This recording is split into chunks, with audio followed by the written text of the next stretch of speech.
Hello, and welcome to a new series here on my channel.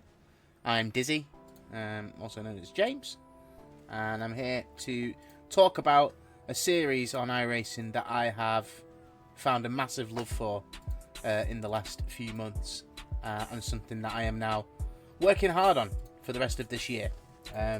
Something that I really enjoy. It's the Indycar iRacing series. For those that don't know, it's a much longer series than the regular season. So a usual iRacing season goes for about 12 weeks, with week 13 being a bit of a free-for-all, as you know. But with the IndyCar iRacing series, that spans the whole year. So it actually follows the real-world IndyCar series. And it's something that is a little bit under the radar on iRacing, in my opinion. So I thought I'd bring a bit of attention to it here today. So, we're looking at currently a race at Detroit. So this is a bit of a prelim from the Detroit Grand Prix that we've just had at the weekend. It was a fun couple of races. You get 4 time slots with the IndyCar iRacing series. Every week it turns up. These 4 time slots vary, so some are quite early in the morning in the UK, at least for myself, and some are more regular time, but I try and make every race. Some maybe not so much, and that's just the way it is for some people. Totally understand.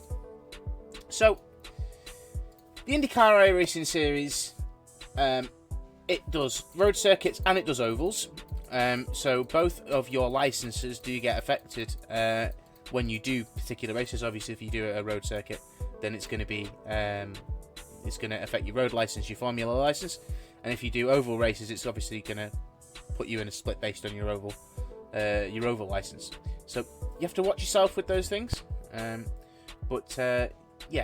follows the real world thing. These races are extremely long. They are, 70 laps. They're usually about the length of the real world race. Some circuits, obviously, iRacing doesn't have, and so iRacing try and implement a different circuit. So we actually had, for St. Petersburg in real life, we had Sebring here on iRacing for the first round, and it was a pretty good race, actually. It was pretty cool, and I got stuck in from the first round, and so I want to talk a little bit about that, and give a bit of a window into what I think is one of the great series on this simulator, and like I say, very under the radar. And when you look at iRacing as a whole, there really aren't that many series that span the entire year, and so this is why it's so special. So with that in mind, I'm just going to very quickly show you guys the series itself, so you can see what we're looking at and what we're dealing with week in, week out. We can look at the calendar. This is my first episode of this, so it's a little bit unorthodox and a little bit crazy, but we will get a little bit more narrowed down on what this series is going to be about. My plan for this series, on YouTube at least, is to do videos for you pre-race to talk about the race that's coming up, and then also a bit of a post-race, tell you how my weekend went. Maybe you guys can tell me how your weekend went as well, and we can start to build a bit more of a larger community about something that follows real world. I know that there's a Formula 1 series that follows real world that's quite small, and there's a couple of other things out there that follow the real world as well. And obviously your special events, they do sort of incorporate in the real world, but they're not ever part of a series, and so you do the special event because it's an amazing thing to do, and it's a special event, but not all the time. It can be a little bit hit and miss. So when we go to look at the actual iRacing series, we need to actually, it's not on at the moment, so we need to actually scroll down. Usually your iRacing, your large races, your IndyCar iRacing series, your GP series, your special events, they always sit at the bottom of the page. So if you're ever looking for it and you think, I can't find it, why can't I find it? Just go and look for it. IndyCar iRacing series is a Class C series. I'm Class A in Formula, Class A in Road, and Class B in Oval. So I can enter these races every week without any issue whatsoever. So this is the series. Currently, with the standings, we can take a quick look at the standings. We'll have a quick mooch at that. Overall, you get an overall standings. Now, to explain this a little bit better, with the overall standings, this is everybody, right? So this is all divisions. Doesn't matter what division you're in. You get now. I'm 39th overall, which is pretty cool, I have to admit. However, in the division pages, that is where you really see who you're fighting, and using the division, you're able to work out roughly where you are in the points, and it's really good. So we check my division, for instance. We'll just show you. Currently P6 in my division, and now I'm going to be trying for that top 3 podium, and I do think it's entirely doable. If you guys are in another division and you want to tell me how you're doing, that would be really cool. It'd be really interesting to know how you guys are doing with this series, because it is a challenge. Obviously very close in the points. I've got a couple of people in front of me, so I'm going to be chasing for that. And that's basically the series. We're going to be chasing that. There's a schedule. Now the schedule we've had, if we actually show all the race events, so we show past events as well. Like I say, we've had Sebring, we've had Auto Club, which I didn't actually attend.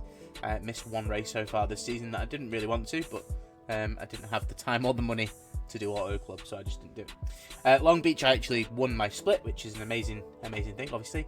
Then we had Barber, we've had Indianapolis Road Course, and then we had a much shorter version of the Indy 500 with 125 laps of the oval. Again, wicked, really cool. We've had Detroit just this week, so just literally this weekend gone. We've had the Detroit Grand Prix, 70 laps, pretty intense.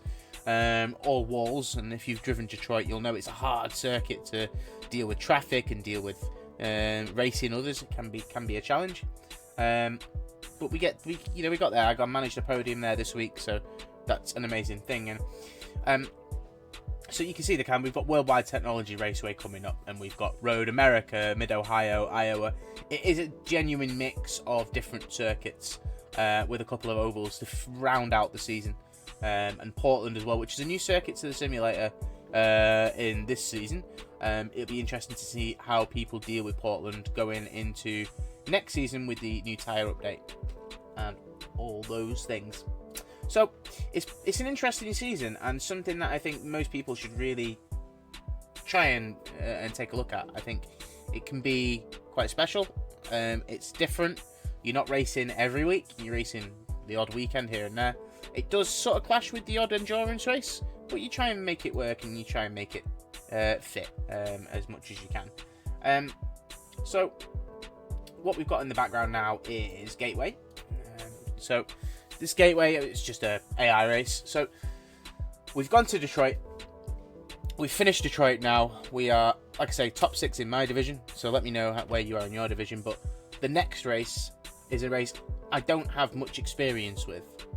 And that is at Gateway. It's also known as Worldwide Technology Raceway. It's an oval.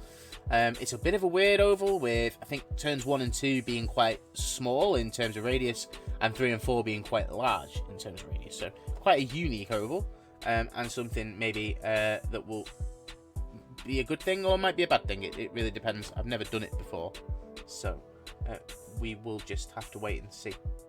Yeah, Gateway with the new tyre model and everything, it's going to be interesting to see how the tyre model, how the conditions for the tyres and stuff change with the introduction of cold tyres for the GTPs. Obviously we've got GT3s coming as well, but with the GTPs we saw a massive difference in cold tyres and and warm tyres in terms of the performance that you managed to get out of the cold tyre versus a warm tyre. And so seeing things like, going around the outside at Worldwide Technology Raceway, will that be doable? We don't know, and we'll have to find out obviously in week 13 when we get that update for those tyres. It will be interesting to see how the tyres affect things a little bit. Now with the IndyCar itself, obviously you do have midweek events, so you have the fixed and the open. Usually when the IndyCar iRacing series is taking place at the weekend, the open and fixed stuff will usually just coincide with that. So for all of last week, it was Detroit. And for all of the week of Gateway, I'm guessing we will have mostly the fixed, and the open will go to Gateway, and the Oval Series is kind of a little bit different. That might go somewhere else, which is kind of weird. But you take what you can get. The Oval Series might go to Gateway the week before, or it might go to Gateway the week after. So always keep an eye on that if you prefer your ovals. I'm more of a road driver myself. Don't necessarily consider myself as an oval driver, but I'm getting stuck in with the ovals, learning for the first time this season with this series. The community for this Iracing Indycar series is fantastic, and seeing the same drivers every single week, being in the same lobby as most of the same drivers every week, is something really cool and something really unique about this series.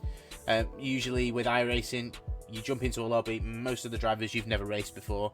Sometimes you bump into the same drivers, but when it comes to this series, there's a lot of people that are turning up every week because they want to race and they want to be part of the series, and I think that's a really cool thing. There's so many divisions, like there's 10 divisions. It doesn't matter if you're a rookie, it doesn't matter if you're Division 1. I think there's always someone that you're going to be fighting. Your division doesn't necessarily put you in the correct split necessarily for your division. It puts you in the split based on your I rating, which is how iRacing has always worked. So that's kind of cool, and it means that most of the time you can be racing someone familiar, but maybe not. And you kind of got to work with that a little bit, which is extremely interesting. So, yeah, we've got Detroit. We've just finished Detroit, as I say. We're P6 in my championship in division. Let me know where you are in your division. And hopefully, when we get to Gateway, we'll come back with some more points. We'll do a little bit of a preview of Gateway the week of the race, so make sure to check out that episode when I drop that the week of Gateway. We'll talk a little bit more about the circuit, about the lines, and about dirty air, something that people need to still learn about, the weight jacker, and other things we might go into a little bit more detail, and I might not. I don't know yet. We'll wait and see how this series progresses.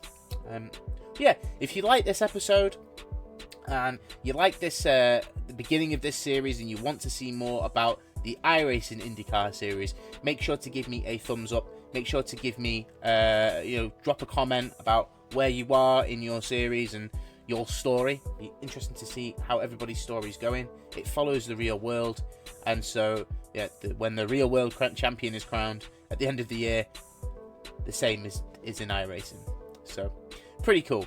But if you like this episode and you want to see more, give me a like, give me a comment, and I'll catch you in the next one. Catch you later.